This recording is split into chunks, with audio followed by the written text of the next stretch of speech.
class, this podcast has to do with balancing equations. And balancing equations relate to the law of conservation of matter.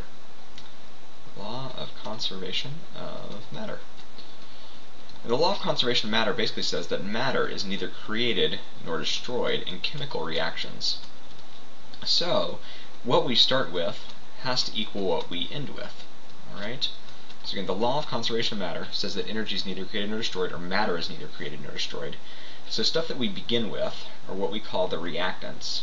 Alright, so it's stuff that's on the left side of the arrow, reactants, have to equal the products. Alright? And the products is everything on the right side of the arrow. And then the arrow is usually referred to as yields or produces. But we might read this chemical equation: aluminum plus oxygen yields aluminum oxide. Alright? And what we start with, again, has to equal what we end with. So notice if we look at this, we're starting with one aluminum, but we end with two aluminums. We start with two oxygens, but we end with three oxygens. So this is not a balanced equation, so we have to balance that. So balancing equations is really just practice, practice, practice. But this is kind of just a baby step way to get there. You might draw a little T-chart, and off to the left we're going to list the elements that are in our equation. So we have aluminum and oxygen, and the left side is simply going to represent the reactants, and the right side is going to represent the products. So how many aluminums do we have to begin with? We have one. And how many do we have to end with? We have two. We have two oxygens to begin with, and we have three oxygens to end with. Alright? And essentially what happens is, these lines in front, we're going to fill them right here in front of aluminum. We're going to fill these with whole numbers. Alright? So, if we put something in front of it, it's called a coefficient, and that tells us how many moles of the compound or element we have. And it's going to be multiplied across the entire element. So, for instance, we might do this. We have one aluminum on the left and two on the right. So what I could do is I can put a 2 here. Alright? And now I'm going to cross out my little 1, because I now have two aluminums on the reactant side and two on the product side. So now that is balanced. If I look at my oxygen, I have two on the reactant side and three on the product side. So because of that, I'm going to have to use a least common multiple. So I'm going to put a 3 here. If I put a 3 here, I'm going to put a 2 here. So notice 3 times 2 is 6. So I have 6 oxygens on the reactant side, and 2 times 3 is 6 as well. However, because I put a 2 here, and I have 2 aluminums for every aluminum oxide, this actually gets changed to a 4. So I really need to go back and erase the 2 I originally put here, and change it to a 4. And I'm going to go change this 2 to a 4. And notice I have 4 aluminums on both sides, and I have 6 oxygens on both sides. So this is a balanced chemical equation. Balancing becomes important in our next unit when we do things with these coefficients in front. Alright, once you get better at these, I'm just going to kind of show you, I don't use the T-chart anymore. Essentially what I do is I just start with first reactant. I have chlorine, and I have 2 of them. If I look on the product side, I have 1 chlorine. So I'm just going to put a 2 immediately in front of lithium chloride. Okay? Now I have 2 chlorines, and I have 2 chlorines. And I'm just going to simply go to my next element, which is lithium. I have 1 lithium on the left, and I have 2 lithiums on the right, because of my coefficient. So I'm going to put a 2 in front of lithium. My next element is bromine. So I have 2 bromines because I have a 2 in front. And over here I have 2 bromines because I have a little 2 as a subscript. Alright? So again, to begin with, we're going to put a number on every line. So if it's just a 1, for now we're actually going to put a 1.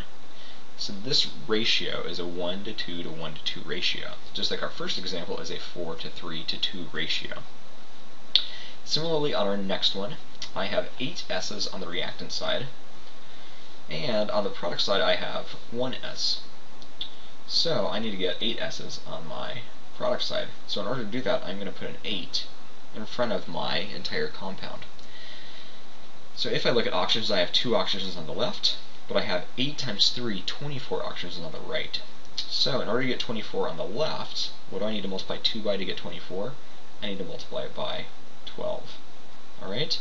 And again, I'm not going to leave any of my blanks blank, so I'm going to put a 1 in front of S8. Next thing, we have C7H16, which is known as heptane, plus oxygen yields carbon dioxide and water. So again, I'm just going to start with my first element, which happens to be carbon, and I have 7 of them. If I look on the right side, I have I have 1 carbon, so I'm going to put a 7 in front of carbon dioxide. Next I have H16. If I look over here, I have 2 H's, so I kind of get 16. I can put an 8 in front of water. Next I have 2 oxygens, and here it's tricky. In this particular one, notice on my reactant side, I have oxygen in 2 different places. I have it in carbon dioxide, and I also have it in water. Alright? So what we're going to do is, we need to look at, I have 7 carbon dioxides, so I have 14 oxygens from carbon dioxide. And I have 8 times 1, 8 oxygens from water. So I really have a total of 22 oxygens on the reactant side. So as I go back to balance this, notice oxygen is always a diatomic element, so there's 2 oxygen whenever I'm talking about oxygen gas. So what times 2 is 22? It would be 11. And again, I'm going to put a 1 in front of my heptane. And that's my balanced equation, a 1 to 11 to 7 to 8 ratio. The next thing we're going to look at has polyatomic ions, alright, and it's still going to be the same thing. So if I look at on the reactant side, I have 1 iron, and on the product side, I have 1 iron. Notice here, I have 2 nitrates. If you have polyatomic ions, and you kind of just scan real quick, if you have a polyatomic ion on one side, so notice I have a nitrate on my reactant side, I'm just going to highlight it, and I also have a full polyatomic ion on my product side. Okay? So instead of balancing these as N's and O's, it's often easier to balance them as a chunk. Okay? So because of our little subscript down here, which says 2, I have 2 nitrates. So on this side, how many nitrates do I have? Because I don't have parentheses, I really have a 1 outside my parentheses, but because I have 1, we don't worry about writing the parentheses. So in order to get 2 nitrates, I just need to put a 2 in front of my sodium nitrate. So my irons are balanced, my nitrates are balanced. Now I'm going to go to sodium. I have 1 sodium on the left, and now I have 2 sodiums on the right because of the 2 I put in front of sodium nitrate. Now because there's a 2 on my coefficient in front of sodium chloride, I also have 2 chlorines. And as I look over here, I have 2 chlorines because of the subscript. Alright? So this ratio is a 1 to 2 to 2 to 1 ratio.